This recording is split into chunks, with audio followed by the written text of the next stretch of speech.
Hey guys, it's Gabe from the Disciples here, and today I'm here with Connor, and we're going to be Hey guys. commentating round 2 of the Edison Cup. Are you excited? Yeah, I'm super excited. This is going to be a battle for the ages. Betty on Spaceships versus Aaron on Frog Hero Monarch. So Spaceships has been a bit of a joke with our friend group, but the deck is actually not bad. It's funny because in this Edison Cup, as Edison has progressed over the formats, I mean, like over time as well, we see that like Zombies has been very popular, Mhm. it being a recruiter deck, and Spaceships actually has a really good matchup against all recruiter decks, seeing as its main strategy is to beat over bodies and then gain advantage through its effects. Yeah, but I can see it struggling a bit against Frog Monarch, because there's not a lot of things you can beat over, it's mainly just Tree Barn. Okay, so Betty goes Just Treeborn, yeah. with a creature Oh, creature swap, swap. and, Okay. and then he And Lord Lord British. British attack. Okay. Oh, Oh, over the into Sangan. Sangan! Oh. Ooh! Okay. So you can search a Jade Knight here, and that Uh, we know that How that is also it replaces itself when it dies. Yeah, how big is the token? I think it's 800, 800, or it might be 001 one or the It's other. 1212. Oh, 12, 12. That's it. Yeah, 12. It's like an identical copy of the Lord Yeah, British. it's like Gradius on the anime, you know? Yeah. Okay, so he puts token to attack here. Booth still kind of trying to set up his tribute summons. I Yeah. wonder which is the one that Betty took. It might Has be a Dupe Frog. Frog. Okay, so unless Betty has any on this, no, that wouldn't even do it. Yeah, Yeah. 2000 defense, too strong for this deck before 15 battle phase. I mean, the deck we see Betty plays cards like Ryoku, so hmm he does have ways to beat over cards, but Yeah, I not when mean, they have attacks as low as that. Betty has a set guy as well.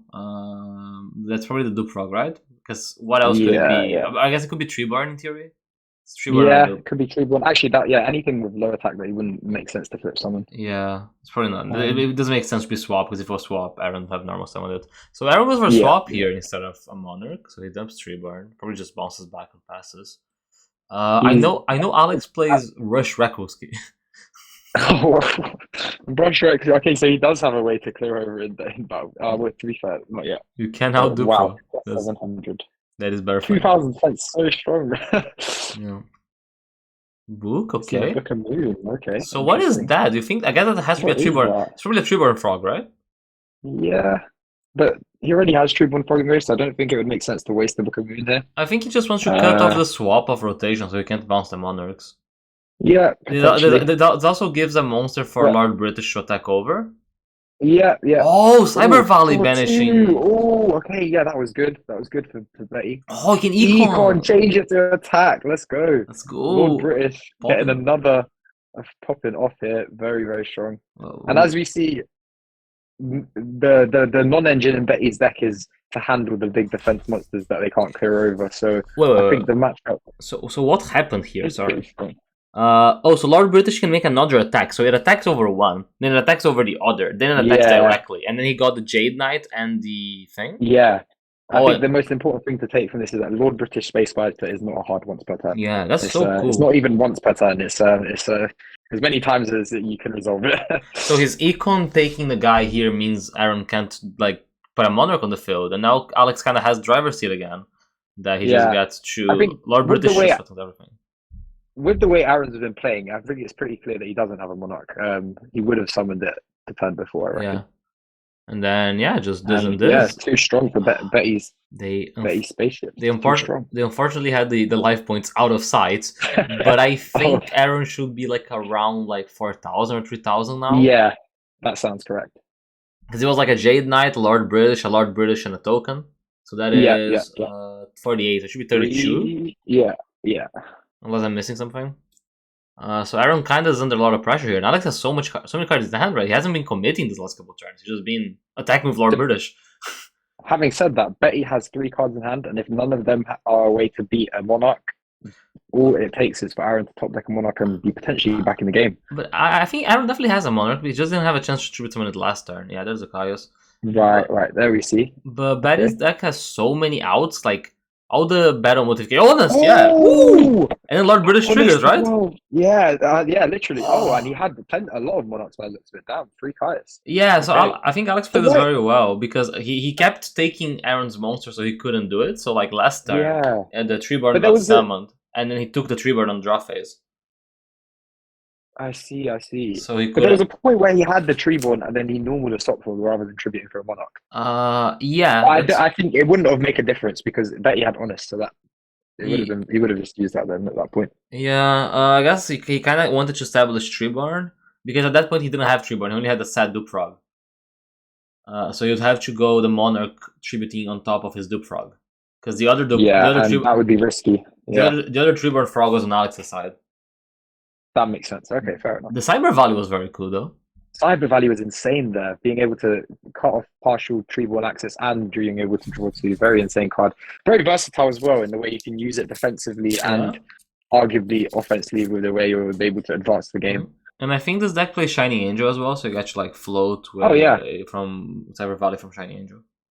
that making Shining Angel become a battle fader as well as being able to bring out your strongest boss monster, Lord British Space Fighter. My man. Okay, I see a limited removal in Alex's hand, so this might be a fast one. This deck is angry. Oh, Rota. That is a very Oh, is that a non-traditional. CR rotor as well? Let's go. Aaron with the high rarity. I saw Ooh. 3 OE Caius last game as well. OE Strauss. Let's go. Stratos for Mali. That's the strongest Edison turn one, right? Mali in Frog Monarch. Interesting. Yeah. Oh, okay. So searches Mali's sets one. What do you think that back row is? I have no idea. Okay. I was under the impression he had no back row because he's playing Frog Monarch, but Well, we're seeing Ryoku. Ryoku. Oh, Phoenix Wing Wind Blast, so strong there. Yeah, because it Making the pitches a Ryoku Mali. minus. Yeah. And he gets the Mali. Very strong, very strong. Yeah, I don't think Bay definitely didn't anticipate that because it being Frog Monarch is not typically used to playing back row. Yeah, I guess you can kind of expect Wing Blast if he's playing Stratos, because otherwise, like, how the hell is he getting this Mali out of his hand, right? So, Yeah, that's actually true. He would have to play some form of way to discard it. Yeah, once you see that, okay, you see another Blue Thunder. Kills a Plague. What does Blue Thunder do? Same thing as British. It summons a token by the looks of it, but it doesn't have the additional effects of being able to either attack again or do something else. But it trades off with that because it's 1,400, I think. It's 1,700. Oh, it's 1,700. And the token's 15. Okay, interesting. Okay, but here Aaron has a Mali. lot because he has a Plague and a Mali, right? So it goes Mali. Yeah, so he has a level 8 synchro play. Mm-hmm. Could potentially go for Fort Ruler Archfiend. Yeah, even a Monarch here is good, right? Because you can like Monarch clear the back row and then battle phase over both. Although you should be aware of Honest. The back row does get punished by a card like Torrential Tribute or Bottomless Trap Hole. Not really. If it's TT, like it clears the whole board, right? It clears Alex's monster as well. It's true, more but in terms of tempo, considering the only extend that Aaron has is Plague, which does nothing, and he's already normal summoned, so you'd have to pass the turn, and then Betty has tempo advantage, and I think they're on roughly the same advantage card wise. That's fair. So he goes for the play. Bottomless would punish it way more worse though. Like if he goes to tribute someone Tyres, total back row. That's true. But we're seeing Plague here, so no immediate response from Betty, so we can assume the back row is probably battle related, or bluff. Oh, he goes for a Colossal. That's interesting. Colossal. That's interesting. So it can't really lose to the battle stuff. That's nice. I guess it lost to Deep Prism, but it beats Honest. It beats Honest. It beats all the Ruryoku limiter removal, brush recklessy cards that he's playing. Could also have been Dark Hand, right? Could make Dark Hand in defense. Can you Dark Hand tokens? I guess you can, right? Because it sends for effect. Yep. Yeah, it sends for effect, so you can send any of them. Oh my god, Fossil Dino, what the hell? Fossil Dino! Oh my lord. Oh, and that outs the thing and he can't get summoned again. Yeah, that's so good. A bit of a... I guess there's no way to read the Fossil Dino, but he could have attacked the Colossal first and then got it. Econ to establish his Fossil Dino. Econ. This game is just fast and loose over here. Okay, so jump sync on effect. Being able to jump over the Fossil Dino. Oh, but Blue Thunder! The Blue Thunder over the junk sync. These are the scenarios that this deck. The Gauze! Oh, that's big. That's actually a sick game. Oh my god, yeah. It's so good. It's such a big, many unexpected cards that you don't expect to see in Betty's deck. Like, there's no way to. It must be difficult to accurately play correctly. Yeah, like a deck that you just know nothing about. Like, I see here, Rise on the. But to be fair, he did target a monster, so didn't go 2-. That's fair. Was trading with the token. Guard is also annoying because like it's big, so he needs to. Big. He needs to commit like a good. I guess to be fair, Honest would be crazy here, right? Like if you go Blue Thunder, Honest. Yeah. Oh! Limit removal! Oh my gosh! And the damage step. But Oh, to be is this fair, game? Is this the game? limiter removal will destroy all monsters. Oh wait, is it It's only the true? ones that are affected. Yeah, that's what Betty was checking as well there. Okay, brilliant. And we see equal Oh, for ocean. Ocean. So the token's 15. Ocean 16 defense, Uh, right? I think. oh, he can. Yeah, but setting ocean is bad because you'd probably want to add back Stratos, Yeah, so but you might just but summon him. nah, he can't summon the Ocean, right? Because if he summons the Ocean, Alex can just crush it. Oh, so I think he's going for... Yeah, so he's going for Alias instead. He sees that and goes He for plays Alias so instead. many normal summons in this deck. He does. He does. Okay, so we see... But I guess it's not the worst when you play cards to reduce redundancy like that with Wind Blast. Yeah, that's true. Just surprised because Monarch's already like very normal summon heavy. Okay, so Yeah, no, I agree. Yeah. we see a set. Okay, the Riser should reset the top deck Riser, and and there we go. Game 3. game 3. Okay. The spaceship deck is very like fast and loose. You know, like round 1 Yeah, it's like we saw that zombie mirror, which is kind of like a drag and a grind, and you have back and forth. Here, it's just like boom, it's just aggro. Do I have it or not? Yeah, like am I going for game or am I sitting behind a lot of jank cards? it kind of just says like you have the out or you don't have the out, right? Like, yeah, literally. the fossil data is very interesting. It's a cool thing from Alex's deck.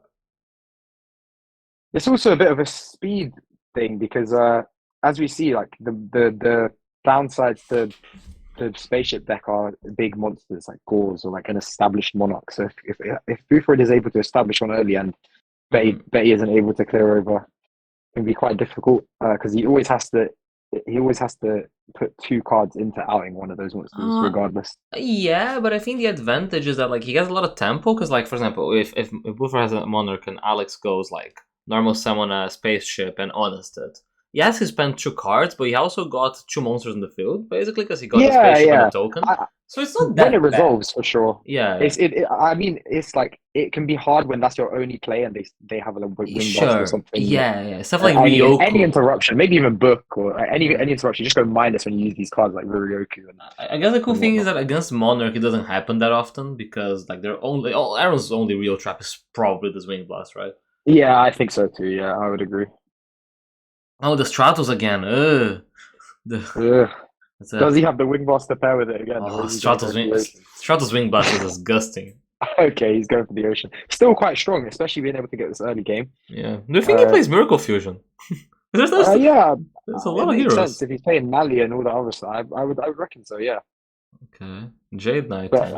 How many cards is he playing? He's playing Junk Synchro and all these other cards as well. I'll be interested to see the deck profile, which comes out on Fridays. This is a tempo play. Yeah, Alex. Oh my gosh. This is a crazy tempo play because the Blue Thunder gets a token. He searches a British and he gets in for 33. Search over.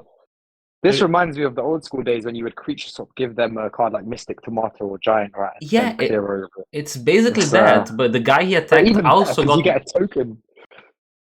Oh, this is a cool thing. You can pitch Ocean for Swap Frog. I didn't think about that. That's a cool interaction. Oh yeah, because it's a water. Yeah, I never thought about that either. It's a cool interaction with the Stratos. Really nice.